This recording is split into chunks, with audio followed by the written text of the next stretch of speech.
Ah, vous êtes là. Coucou. Dans la forêt de Tirly-Pimpon, il y a le jeteur de sorts.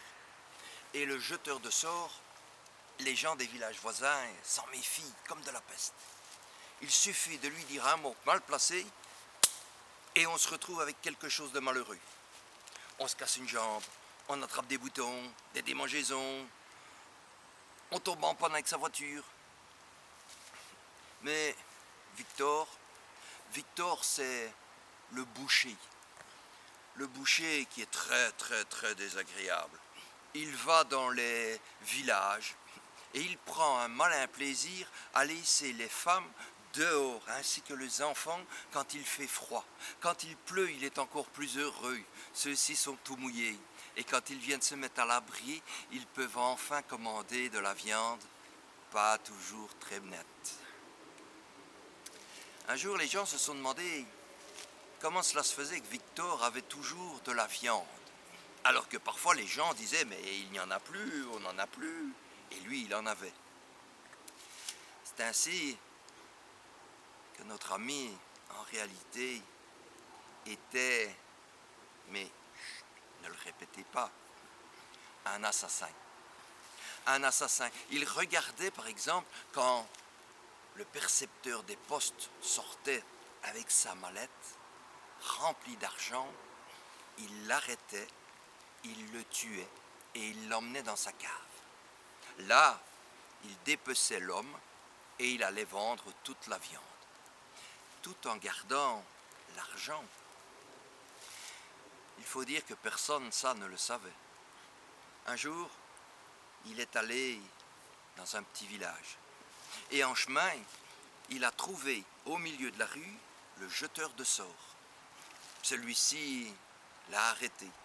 Il lui a dit « Dis-moi, pourrais-je avoir un petit morceau de viande que tu as là ?» Et l'autre lui a dit « Tu as des sous ?» ?»« Non, mais je sais ce que tu fais. Il te suffit de me donner un petit bout de viande. Je sais que tu as une jolie petite côtelette qui traîne là. Et je sais que c'est vraiment une côtelette de porc, celle-là. »« Ah, va au diable !» C'est à peine si l'homme ne s'est pas fait écraser. Et le jeteur de sorts a juste le temps de sauter sur le côté. Notre jeteur de sorts, alors, a maugréé entre ses dents des paroles inaudibles, mais à un moment donné, il a montré du doigt.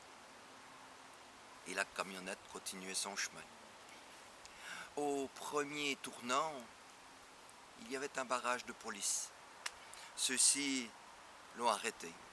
« Moi, je suis Victor, je suis celui qui vend la viande, je suis le boucher. »« Oui, mais nous devons vérifier ton véhicule, comme tous les véhicules, car il y a encore de l'argent qui a disparu et ainsi qu'un postier. »« Mais voyons, vous n'imaginez tout de même pas trouver cela dans mon véhicule. »« Certes, tu as certainement raison, Victor. Eh bien, alors on va te laisser aller. » Mais c'est à ce moment-là que le jeteur de sorts est apparu. Il a regardé les policiers et il leur a fait « Regardez ». À ce moment-là, le policier qui était prêt à le laisser passer a un remords. Il lui dit « Mais laisse-moi regarder. » Victor sait très bien qu'il n'y a rien dans sa camionnette. Alors, il ouvre en grand. Et là, il découvre avec stupéfaction que le jeteur de sorts n'était pas un menteur, un bonimenteur. Non, c'était vraiment un jeteur de sorts. Car dans la voiture, dans la camionnette, à l'arrière, il y avait la tête du facteur tout ensanglantée, pendue à une hesse, et à côté, il y avait la mallette remplie de pièces d'or et d'argent. Il faut dire que le Victor n'a pas mené large. Quand il s'est retourné et qu'il a vu le jeteur de sorts, il l'a maudit, 100 et 100 fois de suite. Mais quand est arrivée la fin, il fut amené au tribunal, il fut même condamné, car dans sa cave on avait retrouvé de nombreux uniformes et de nombreuses mallettes.